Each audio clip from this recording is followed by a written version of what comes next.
1481.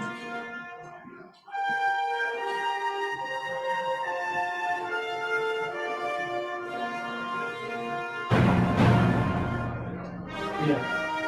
I don't use this cell number too often. That's why I'm like, I think that's.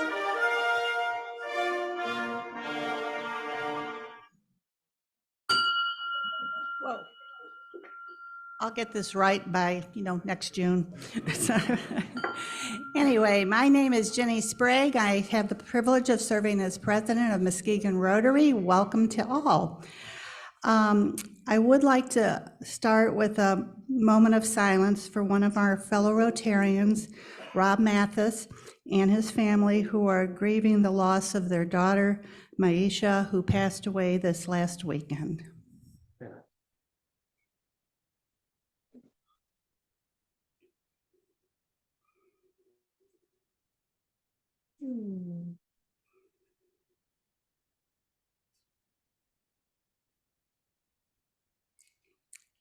Thank you.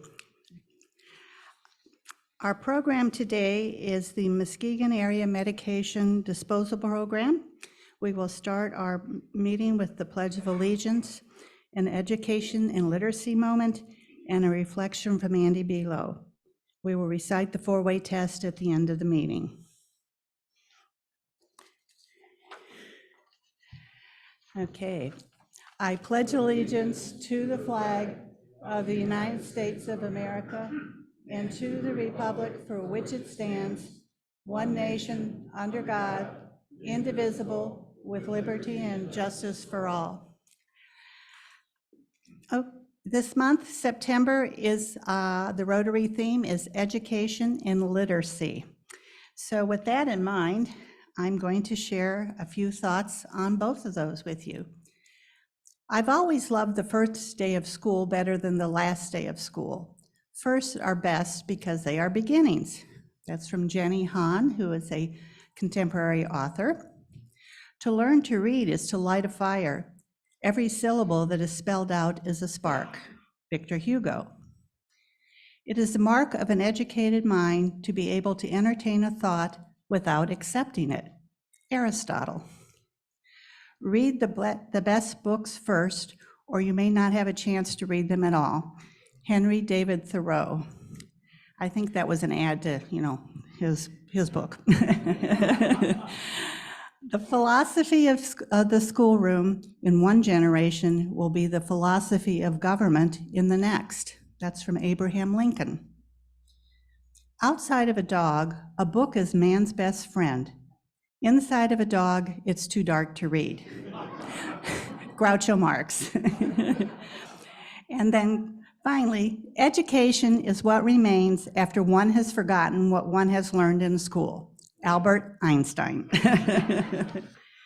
Okay, Andy, are you? I will step aside so you can listen. Thank you.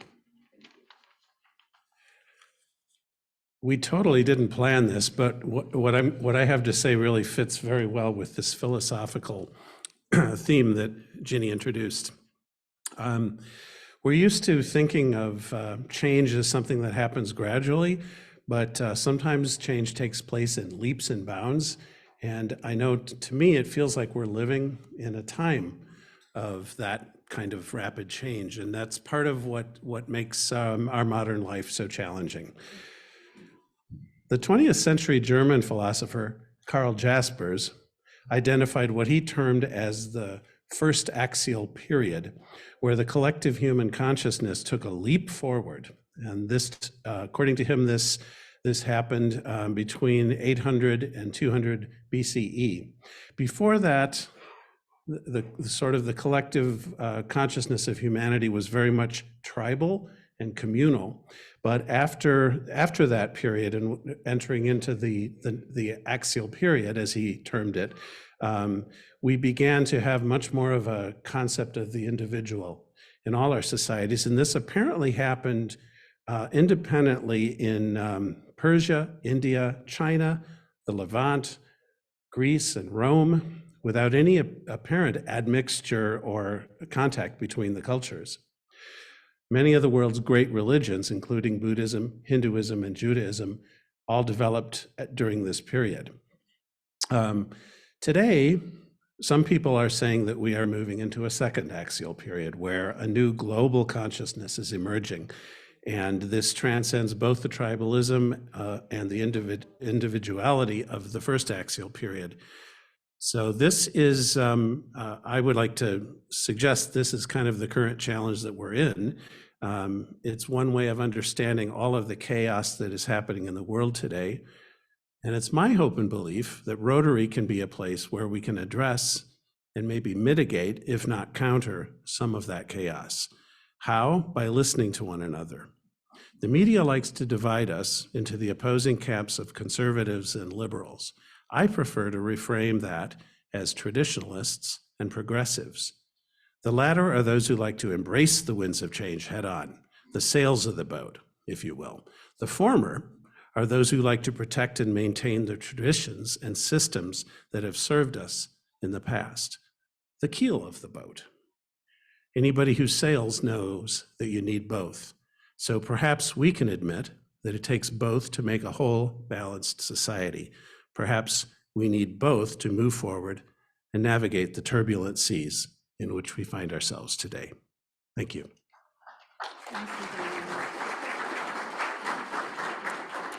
You may be seated. Please enjoy your lunch. We'll resume in about 5-10 minutes, so enjoy.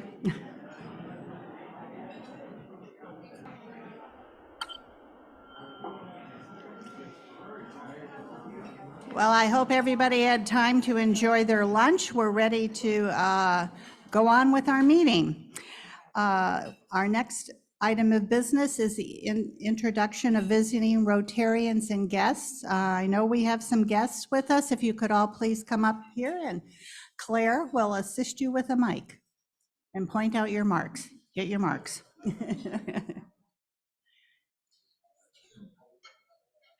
Don't be shy, come on.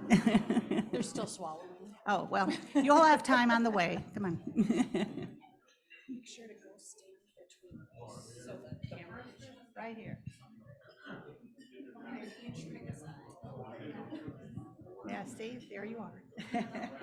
Oh, there I am. Hi, my name is Jackie Farah. My guest today is Brandy Carlson. She's the Chief Financial Officer at Health West. She submitted her member application and attended orientation yesterday. Welcome.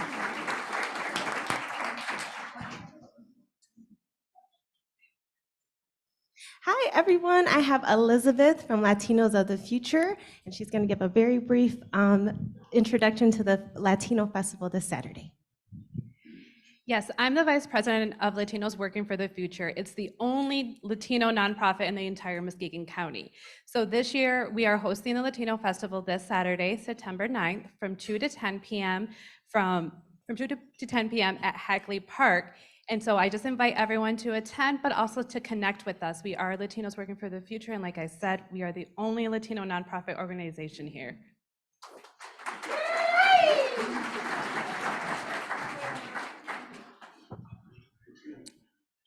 See, we're in this camera here.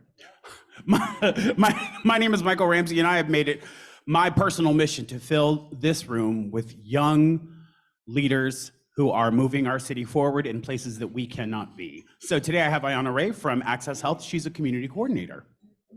Hello, nice. Thank you, nice to meet you guys. I'm the community coordinator at Access Health, and I coordinate various initiatives within the community to make Muskegon County a better place. Now you clap.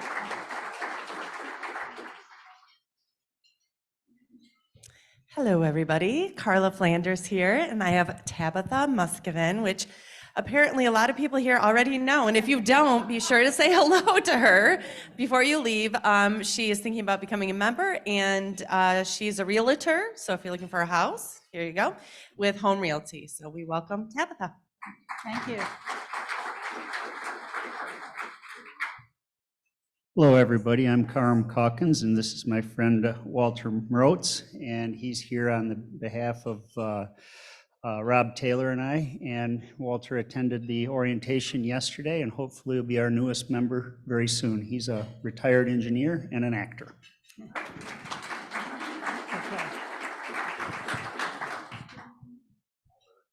Good afternoon, Rotary. Marty Seitzma here with student guests, and our guests today are the Warriors from West Michigan Christian. They can do better than that. To introduce two of the seniors is Josh Skolma. He is the counselor at the school. Yes, thank you for having us. We're in our second week of school, and summer already seems like a lifetime ago. But I brought with me two of our outstanding seniors, Molly and Bamie. I'm Molly. I'm on student council and I run cross country and I do track, and I'm thinking of becoming an editor maybe. I'm Bamie. I do student council and I play tennis, and I plan to go to college to study business with an emphasis on marketing.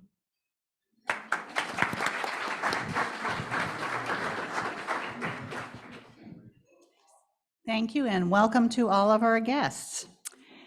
Our next item of business is our program for today. And Dave Alexander will be introducing our speakers. Dave?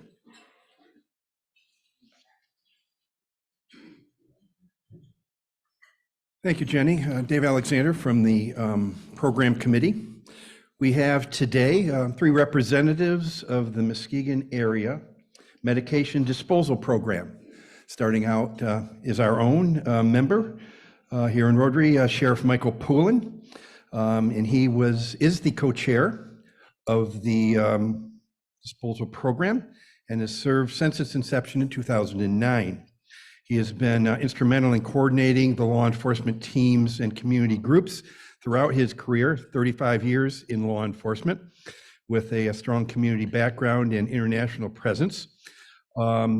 Many accolades for Mayor Poulin, but he is a graduate, Grand Valley State University's Criminal Justice Bachelor's Degree Program, and a staff command in graduating from the FBI National Academy at Quantico. Joining him today is his other co-chair and the past co-chair of the Muskegon Area Medication Program, Carrie Youthy. She's been with program for 14 years. Additionally, she was 20 years in local physicians hospital organization. She earned her Bachelor of Liberal Studies, Health and Business Administration degree from Grand Valley State University. A theme coming on here. Joining them also is Brian Harris. He's been a committee member since 2010, retired Muskegon County Sheriff's Department detective for 28 years. In the last 7 years, he's working as the evidence custodian for the Norton Shores Police Department.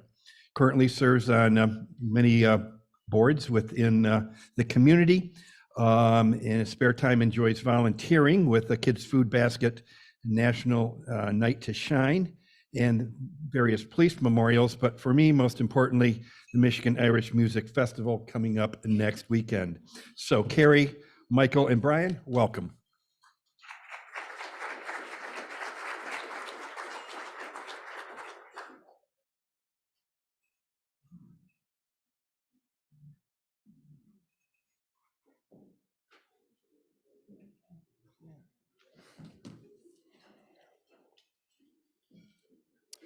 All right. First off, I just want to thank the Rotary for letting us be here today to talk about this program. I'm going to just share a few little anecdotal things here about the program in and of itself, because when we got together to talk about it back in 2009, actually, I was quite adamant that it wasn't going to work at all. You know, I really didn't believe people would want to go somewhere to get rid of their prescription drugs, right? Your meds that we receive, they're rather personal, right? And handing them over to someone else with a concern of where they're going and what's going to happen. And I really didn't see that happening too much. And I was found to be very, very wrong, all right? Especially here in Muskegon County. I want to thank Brian and Carrie also for taking time out of their schedules to be here today. These two individuals have been the driving force behind this program since its beginning. While Brian worked for the Sheriff's Office as a detective in charge of our evidence room, He was quite responsible for a great deal of the drugs that were being collected through our law enforcement boxes, which we'll be talking about here in a minute. So thank you for that. Next slide, please. Ooh, who has it? Where to go? Oh, go ahead. There, ooh, look at that. All right, the things that we want to do today are just discuss about the program. Just by a show of hands, if you've seen our billboards or you've even participated in the program or are aware of it, we just let me know. All right, I thank you very much. Glad for that. So we're glad the word's getting out there. Our advertising is just about some of the most expensive part of the program that we do to get the information out there. When we first started the conversation on this, the idea was, and the impact of all these old meds on our community and what we can do about it, all right, as community leaders. And those things that we are dealing with, obviously, you can see here, the environment, diversion, and health safety. I'll be talking a little bit about the environment. Carrie will touch on diversion and stuff, and then we'll discuss health safety also. But really, as a group, and I never fathomed how much of an impact these drugs going into our water systems, all right? And it was really about, we're doing an education piece as part of this too, to the community about what are you doing while you get rid of your drugs, right? Your prescription meds. Are you flushing them down the toilet? We don't want that to happen, and we'll go into why we don't want that to happen. We don't want you throwing them in the garbage, all right? Because our youth are gonna find them, all right? People are gonna dig through the dumpsters. They're gonna find that stuff. And then diversion, which I thought was one of the biggest pieces here.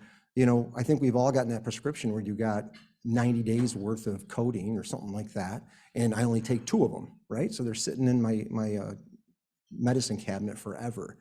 So it's really that conversation and programming that we've had with the medical profession about prescribing meds, maybe cutting them down a little bit, have someone come back if they need another dose or something like that. So we'll get into some of that. As far as where we are today, we are in, well, we started in 2010. We've had over 30 events in Muskegon County, kind of doing them biannually as they go, and how the program works, and we'll get some more of the information as we talk here, but we host these at fire stations, are some of our community partners. After you drive in to one of the stalls, so you're inside, you don't have to get out of your car. You pull up with your meds in a bag, you can black out your name, whatever you want. You actually put them in anything you want, and show up. One of our greeters will take those from you. We usually ask if you can do a quick survey. Brian will go over some of that information right there. And then we dispose of these meds, and we'll talk about that process too and how we do that. You are in and out probably faster than ordering something at McDonald's, okay? Just to let you know. Pretty safe and easy progress. All right, where are we at here? Sign of the how and where right here. All right, the prescription process starts with the provider. I kind of talked about that and doing that education there. And every medication bottle has a story. And what I mean by that, we say, here he has, and I would ask that any of you please come up and look at this.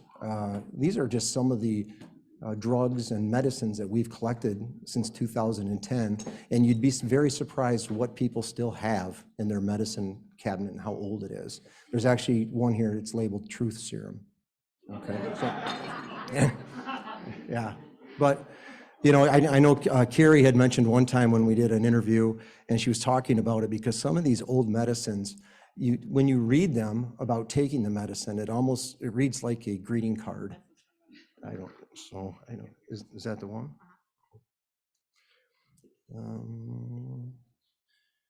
Put from half a teaspoon of the powder on a saucer or dish. Ignite with a match or coal of fire. Keep the eyes closed and draw the smoke and fumes into the lungs by full deep breathing. Repeat if necessary. Continue the vapor to your room and sleep in it. Use it at bedtime and upon arising when having an attack. If the powder absorbs moisture and does not burn readily, empty into a dish and dry in an oven with a very low fire. So, Dr. Wetzel's quick relief for asthma. All right, so when we start talking about some of the stuff that's happening here, and the human body metabolizes about 90% of the medicines, 10% still leaving your body through fluids or anywhere else, and it ends up finding its way into our water system from there. We're going to talk about that real quick here. I'm just going to run through some numbers on here. I don't want to read the whole thing for you. But a survey, and this is some of the information, this is back from 2002 that we used to collect data to move forward in what we're doing. But 139 streams across 30 states found 80% of the waterways tested for measurable concentrations of some type of prescription or non-prescription drug in there. Just steroids and reproductive hormone medicine from there. You can look here, right here, this is from 04 to 09. Samples from wastewater treatment plants. They were traceable up to 18 miles away, all right, from the plant, kind of downriver, if you will. And you can look there through that list of just some of those meds and type things that were found there. This one. A 2015 study that was conducted. And what we're talking about here is kind of, I don't want to call it liquid poison, if you will, if it rains, and then that leaching happens through our systems from there. At 22 landfills from 12 states. Every sample that contains some type of a contaminant related to these prescription drugs. 43 prescription pharmaceuticals overall, and about 91% of them tested contained, what do you got there? Anesthetic, 82% had some type of muscle relaxant, and 77% some kind of anticonvulsant in it. And during this period, sharps, okay, when we first started our program, we weren't able to collect sharps, but we do collect sharps now. We're allowed to do that. And so we're able to keep those sharps out of the landfills. It protects the workers there. And, you know, I can say more importantly for myself, it protects our officers, okay, getting those dirty needles and stuff away and getting them out of there. Okay, the water treatment facilities are not required to test for pharmaceuticals, all right? They're really not even designed for it. This is something that they could do, but it would be very costly for it to happen. The screenings are rarely disclosed. And I say the public doesn't know how to really interpret the information because there's almost too much of it. And we're talking about a lot of science here too. And like I said, to update the facilities would be very costly. This is just a list of our coalition members. The coalition members are those that are physically doing the work. The volunteers that are showing up to our programs, you know, the ones, you know, really pulling the weight. And then our coalition partners on the other side there, this is where we get to host our events. These are the people that help support us. You know, we've been very fortunate. There's a few other locations as far as coalition partners where we've hosted these events, but the Central Fire Station here in the city of Muskegon and then the Norton Shores Fire Station down on Honolulu Road have just been a great resource for helping us out to support this program. I think that's, nope, okay, this is still me, right? All right, so how we do this, you can bring your medication sharps and your devices to our event. You can kind of see, the picture's a little smaller up there, I apologize for that. To any one of our events, there are some information papers, pamphlets with our event locations and some of our partners on your tables. Our next event is October 28th. I don't think the location's been, which one? All right, downtown fire station there. So we usually get a pretty good turnout. People are at the farmer's market and sometimes they just walk over and drop things off. That'll be from 10 to 2. You get more information on our website. One things that we also added here, and it was in our second year, so I think it was 2011, were our law enforcement drop boxes. We did get a grant to get these boxes built the first time. You can go to any one of your law enforcement agencies, any community here in Muskegon County, and you will find a box there where you can just take your meds in and drop them off, okay? There's no questions, there's no paperwork, you don't have to talk to anybody. It's like a big mail slot, you drop it in, it's safe and secure. Let's see, I got all those. And now I say that, and it was following that, some of the local pharmacies started participating. We did get some new boxes. Some of those locations took some of our old ones, so there are different pharmacy locations. We've had such an increase. You know, as the program went on, I thought, okay, this next year, we're gonna get less. You know, we're gonna get less, and it just didn't happen. You know, I think they got to, at some point, it's got to go away, right? But I was more impressed and pleased with getting so much of these type of things, honestly, than just something that was a month or a year old, right? But we have to get those things out of there. Next. Okay. One thing I want to touch on real quick is when we talked about those 3 topics there about our environment, the diversion, and then health and safety.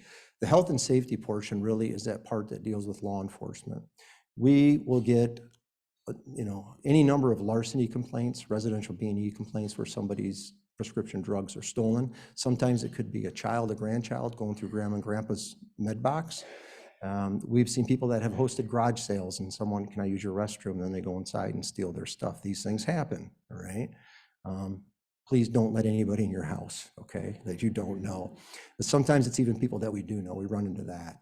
And it's really hard for us to gauge the amount of lives that we've either touched or saved when we don't know, all right, when there's not a death from this. And as part of the program, we were able to secure lock boxes that we give to people individually. I think, who's going to talk about it? Okay, Carrie will address that too. So of these 3 areas, I just, that's kind of that, I don't really have any numbers on that as far as the law enforcement, but because we don't classify the reports like that through our records management system. So, all right, enough of me. Carrie, thank you.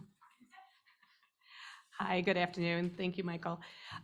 Just want to first say, I was here back exactly 13 years ago this month. So it is crazy that this much time has passed and we are still here, as Michael said. When we initially started this program, he sat there and said, this isn't going to happen.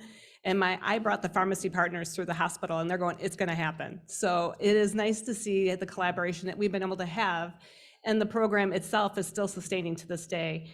So with that information, I want to share with you our stats. So to year to date, of the 13 years, we technically have 32 events. The last event we did is a helpful pilot project, yes. So that'll be figured into our fall event data. But as you can see, we've collected over 25 tons of medication since we started. And when we started the program, we were the first in the state of Michigan that was a collaborative program. And if you think about that little pill and how small it is, that little stinker, it weighs. When you put them all together and there's no air in that container, they become very heavy, which has just been mind-blowing for us. So as you can see, you'll break it down by controlled, non-controlled, retail pharmacy boxes from our partners, the law enforcement boxes. The sharps is a big thing that we did not anticipate starting when we started the program. And when the health project or the public health said they could no longer take on the program, they asked us to do so. And that has been one that has just gone off the charts, and I will show that to you in just a second. And how many sharps we get back. And it's not just sharps for what you would think initially diabetes. We actually get folks who are using. So I'll have people mention to me afterwards, hey, I just want to let you know I dropped off that heroin. And I'm thinking, okay, make sure everybody's not using those, using those boxes and holding them properly, for different reasons. So it is nice to see that people are feeling comfortable and they're utilizing the program as what we were planning it to be so. So you can see our stats from the April event itself. We collected almost a ton of medication. And again, the breakdown that we have from there. The nice thing is you can see the number of volunteers. We've had 684 volunteers who have participated with us since we started. Many of those are repeat volunteers. And then the companies represented would be 299. And then we've had over 5,000 cars that have come through the program itself, either with their dogs, their parrots, their kids. I mean, it's just been a really neat thing to see. It's become like a social activity for a lot of people, and they look forward to it. So the next thing I want to share and do some comparisons for you so you can see that this has been making some of an impact. Again, when this all started, there wasn't a lot out there. Most things that we found when we did the background work, things were happening overseas. So in Europe, they were doing this. In Australia, they were the only 2 places I had to compare for saying, hey, this is why we need to do this. This is a graph, and you can get this off the DEA website for their national take back. So we've been doing this for 32 events. They've been doing it for 24 events. So we've been able to help them through this process in the beginning for the state of Michigan. And as you can see, Michigan itself has collected 213 tons of medication, and we've done 25 tons of that medication itself. So we have a good representation. We initially started out being the largest take back in the state of Michigan, and over that time, other counties have now popped up as well. When we found, though, these numbers aren't true to be because of the fact we're finding there's a couple other groups that are out there and then that are also collecting, and they don't report through the DEA. So you're going to see these numbers are actually truly higher than what you see here. And then other programs also collect but don't report to the DEA. So that's kind of some information there just to keep in mind as you're looking at statistics. This is a busy graph, I understand, but I want to just really, if you can see the squiggle line on the top, that's the overall medications that we have collected, and then the orange line is what we've collected in sharps. So the other ones are the individual little numbers that we talked about. As you can see, when we first started the program, we started at 2,300 pounds. The very first event, we collected quite a bit. And then our highest was in 2016 at 5,181.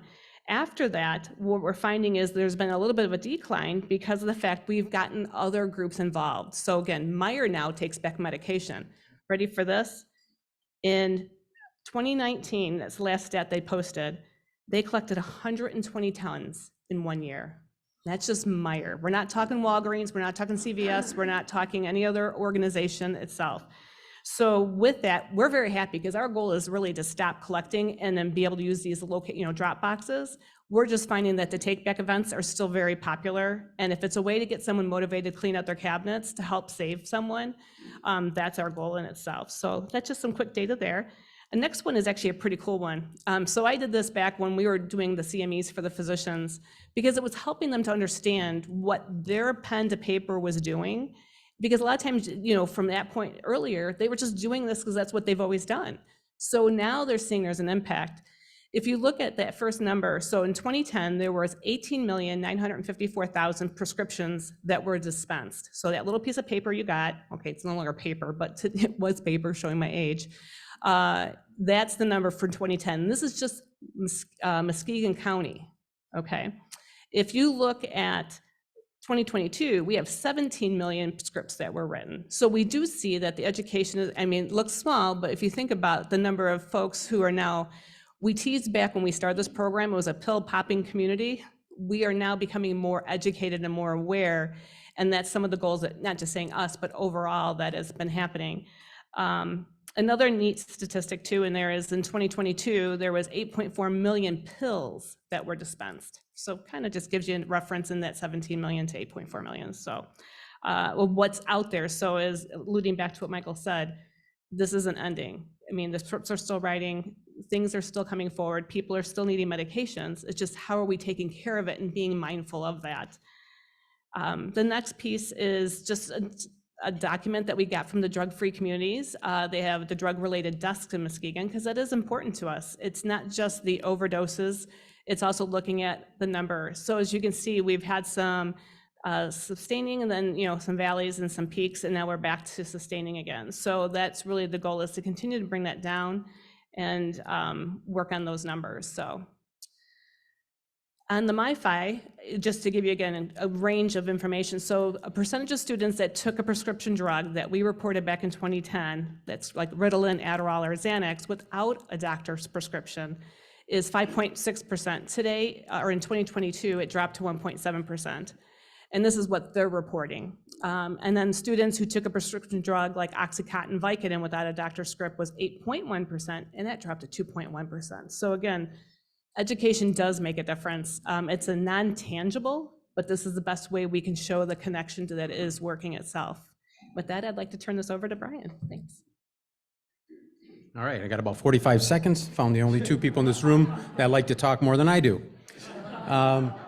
I had some anecdotes too, because I worked with the sheriff for 28 years, and he was the one, I think probably a captain back then, that said, oh, my detective can handle it. He'll just go to all your police departments and pick everything up. So there's 10 police departments in Muskegon, so we didn't know how successful the program was going to be, but I ended up making regular trips to all these police departments to empty their med boxes, and he thought it was funny. Oh yeah, Brian will do that, Brian will do that. So we won't get into those stories because I don't have enough time. So we're talking about the Kent County Waste to Energy Facility. So there's some controlled substances that are collected. A lot of this is household stuff that, isn't controlled, it's non-controlled, but there is controlled. So that's why it has to stay in police protection. It actually goes back to the evidence rooms. And when we started, I was picking it all up and keeping it at Muskegon County Sheriff's Department, but eventually we got with the other departments and they got their own evidence officers to collect their stuff, and they save it up for our 2 events a year, and then they bring it out and dump it off to us. So the Kent County Waste to Energy Facility, it's the safest and cleanest way to dispose of the medication waste. And we mean environmentally, because it's really not the cleanest. It's an indoor dump. It's ingenious. The local trash haulers pay them to take their trash there. It's about a 4 or 5 story building inside, and we have to cart all these medications up to the 5th floor. Below, there's an open area. The garbage trucks actually back in to an edge, open up and dump their trash, tractors push it down in a pit, and up here on the 5th floor are these giant cranes that scoop it up and dump it into hoppers that run it through at 18,000 degrees, and they generate heat and steam and all that, and then they sell that back to the power companies. So it's a clean way to do it. It gets all that rubbish out of there, and whoever came up with the theory makes a lot of money doing it anyways. When it says incinerates the waste to an amount that fits in the palm of your hand, basically someone speaking about the needles, the sharps containers, it's probably 2.5 by 2.5 square. And he would say that their autoclave, which is a safe way to dispose of biohazard stuff, when it's done with that box, it would be enough. You could put the ashes in your hand. And so that's what that was talking about there. So I already talked about generates electricity. When we spoke to them recently at the Kent County facility, they said they burn 100 tons a day just of trash, 100 tons a day of trash. We get a special burn permit with the DEA and we line it up. Now it's national. It was first in the state, then it's national. So we pick the days that we all agree on. We get some extra advertising dollars out of it, and the DEA cooperates with us. But they also mentioned that just at this facility, they had 28,000 tons just of medications last year that were disposed of through that Kent County facility, 28,000 tons of medication. The next special burn area is actually 250 miles away. They have one now down in Ohio now. The only one in Michigan is the one in Kent County that we go to. There's 72 sites in the United States, and only the one in Kent County here for Michigan. So we can go to the next slide.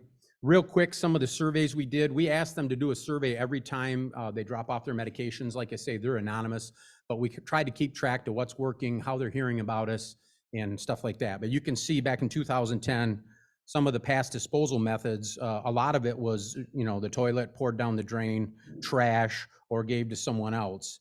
And the reason for disposal on the other side, I'm trying to move along there, but that number here, if you tied some of those together, over 70% was the toilet, the drain, the trash. The last surveys we did in 2023, it's about 15% of the people coming saying they were doing that. So we've really educated people. Between the law enforcement boxes and the pharmacy boxes, we're guessing about 80% of the people are actually disposing of these properly. So every year, like the sheriff says, we think we're not going to be needed next year because we keep taking 5, 6, 7,000 pounds out of the area every year, but every year we still have these numbers. So quick slide on the growth here. 33 events total in 13 years. We expanded the disposal program in 2012 to retail pharmacies, and there's more and more of those every year. The law enforcement boxes were 2011. We actually custom made some boxes, Bauer Sheet Metal here right in Muskegon.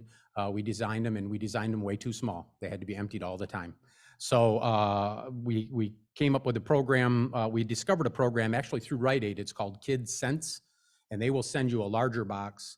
And they just want the information of what you're collecting. So I think every department has went to this Kids Sense box courtesy of Rite Aid, and there's a picture up there. It's hard to see as well, but it's about 4 times as big as what we thought we needed originally. So they've also got it where the physicians can get continuing education conferences on this information here.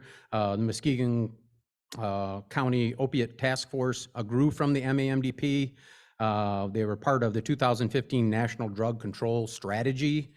They're a member of the Coalition for Drug-Free Muskegon County and presented at the CADCA conference in Washington, D.C. And they've been acknowledged and published in the International Association of Fire Chiefs and National Fire Protection Association. That's it. All right. You guys can see what the last slide was. God bless you.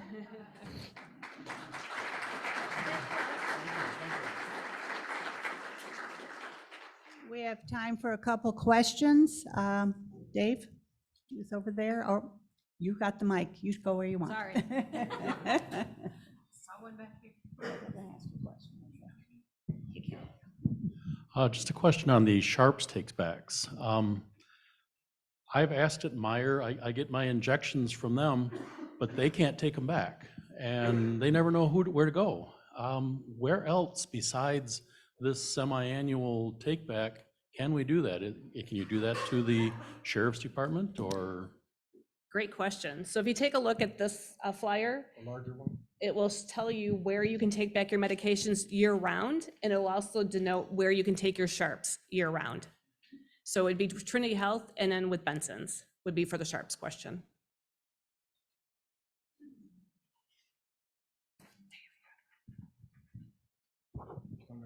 Carrie, what's Big Pharma think of this? What Are they does- supportive across the country? Yes. In terms of this is their materials that we're having to deal with on a local level? It's taken a lot of heat off of them. They have been, actually, in the beginning, when we were looking for funding and getting scholarships and things of that nature, we were getting some participation through that. Really, the health plans were the other areas where we were doing a lot of education, because when people getting new scripts, you've seen that process kind of change over the years. They make it a little challenging, or they're also putting in a little more criteria for those new prescriptions. We're asking the pharmacies, as they're doing and are dispensing, if someone is a brand new script, maybe someone takes a prescription and gets only maybe 10 to 15 pills, and then see if it works. They'll hold the rest of the prescription for you, and you don't pay an additional copay, and then you can come back and get the rest of your medications. But yeah, they have been supportive.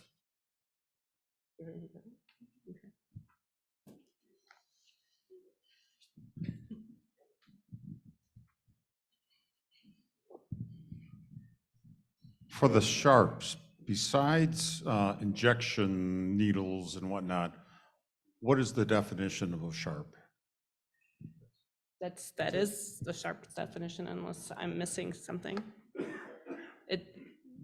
And we take back pet sharps too. So I mean, if you have a pet who's doing diabetic medications or any other medications, just, you can bring them in. We also hand these out at the events. Yeah, Any injectable, EpiPens, anything like that. yeah. I think that's a far field.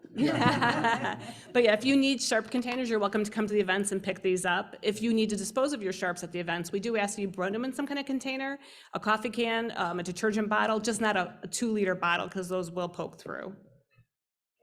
Just a second, if I can find my notes. Thank you. Oops. Thank you. Okay. Thank you very much for this very important program.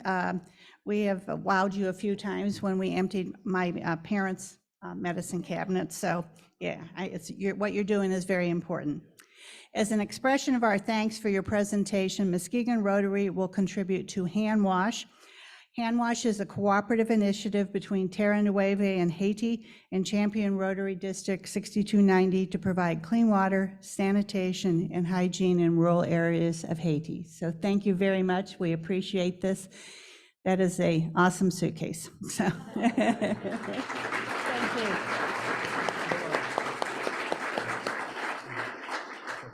I have truth serum, I'm sure, on my agenda now, so. Oh, that's fine. Yeah, thank you. But we are ready for birthdays. So we are going to celebrate today with Ryan Sturkenberg, whose birthday is September 8th, Jonathan Wilson, September 9th, and Belinda Barbier on September 13th. It's over there on the floor now, but if you want to make a contribution to the Caring Connection, grab an envelope or use a QR code. Thank you. Now we have our member spotlight. For the first one for the month of September, it will be Randy Lindquist. Randy Lindquist, I'm the superintendent of Muskegon Area Intermediate School District.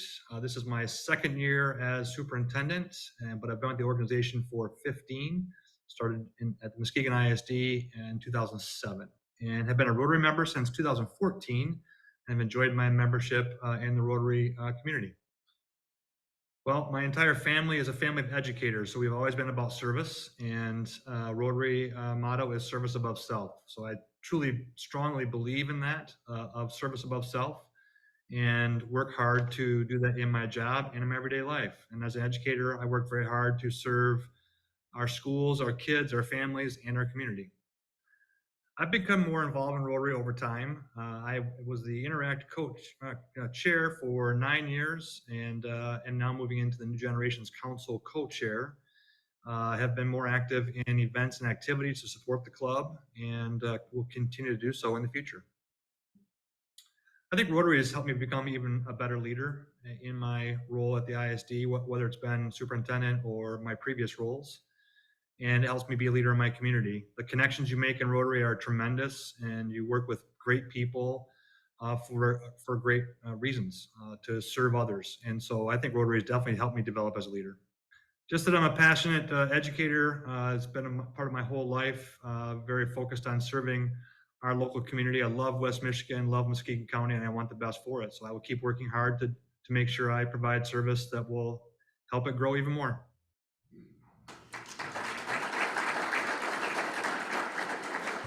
Thank you to Randy for that, and a big thank you to Mike Vogus. His talents you see weekly with these moments, and we really appreciate it. We are starting our announcements. I know a couple people have announcements, so if you can work your way up here so we can keep going, because we have no inductions and no Paul Harris this week, so we're moving along here. I would like to point out that September marks the last month of the first quarter of our Rotary year. I encourage you to consider a donation to the Rotary Foundation.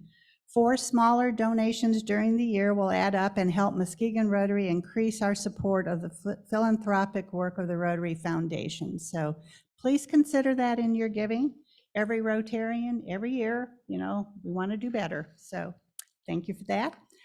I will say that Rewind is meeting today at 5:15 p.m. at Walker's in the Delta Hotel. And following up on that, can we let Esker go? So we have a Rewind theme going here, so. Thanks, Jenny. I'm Esther Rico, a member of Rewind, and I've got Katie Drake here with me. She's a moral support, I guess. But anyway, we wanted to let you know, we've got a volunteer opportunity coming up here on Saturday, September 23rd. It will be our 3rd trash pickup for the stretch of highway that we adopted in the name of Muskegon Rotary. We don these beautiful, glamorous yellow vests, and we have pickers, and we head down the stretches between like mile marker 4 and 6 on I-96, and we also have 4 or 5 on-ramps, off-ramps to cover too, so it's quite a huge stretch. We spend 2 hours max doing it. We make sure that the weather conditions are okay. We do it as early as we can in the morning to make sure everybody's safe. Requirements are pretty limited or pretty small for the pickers. You have to watch a short video and just come out and be ready. The terrains can be a little bit rough. So if you're not real stable on uneven ground, I do need 2 drivers to kind of go along with some of the pickers, and that's a really, really helpful thing for us, so we can kind of limit the walking for the people picking. And it also, our drivers are they're just awesome, so it's really a great benefit. So if you're interested and available, we'd love to have you come out and help us with this initiative. You can contact me, EstherRico@hotmail.com, and I'll make sure that gets in the rim, so you can contact me that way. Or you can just, I'll be here after the meeting, and if you're available to help out, just, flag me down and I'll get your name and contact information. Thanks. Thank you, Esther. I'm sure they have gloves and hand sanitizers besides the cool outfit. So, Roger. All right, thank you, President Jenny. I always have to bring a prop, right? So today's prop is something Jenny gets to sign after the meeting, a raffle application, which means A, we're following the law, Sheriff, and B, we're gonna have so much fun on October 26th at the Harvest Fest. We're gonna have a raffle. We're gonna give away not 1, not 2, but 3 different drawings throughout the night of up to $500 each. So the more tickets we sell, the more money you all get, and the more fun you have. So please buy your tickets. We still need sponsors. We need silent auction items. Things are coming together, but the weather's getting cooler. It's time to start thinking Harvest Fest. So thank you.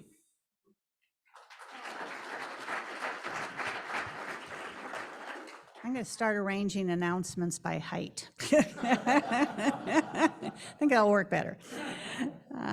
The Day of United Way Day of Caring is this Friday, and I know, John, did you want to say anything about the Microforest project, or just got to? 50 volunteers, but we can always use more. I hope everybody will drive down Marquette and see what we're doing. The forest will be planted in the spring, but we're getting the ground ready tomorrow. So 9 a.m. to 2 p.m. Okay. Marquette at the Expressway. Thank you. Take lots of pictures. This is a very cool project, so thanks for that. We are ready for the best time of the day. It is the raffle. Eric.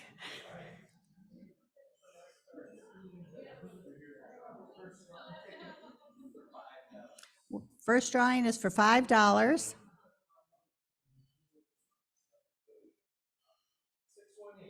618. Oh, there we go. That's your back to school prize.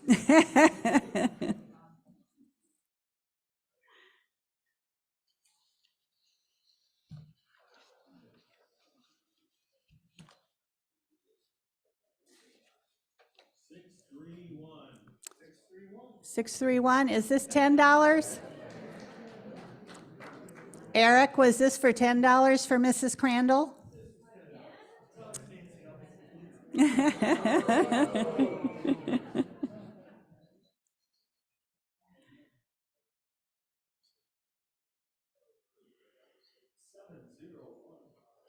$701. Whoa. Congratulations, Jason. Big winner today.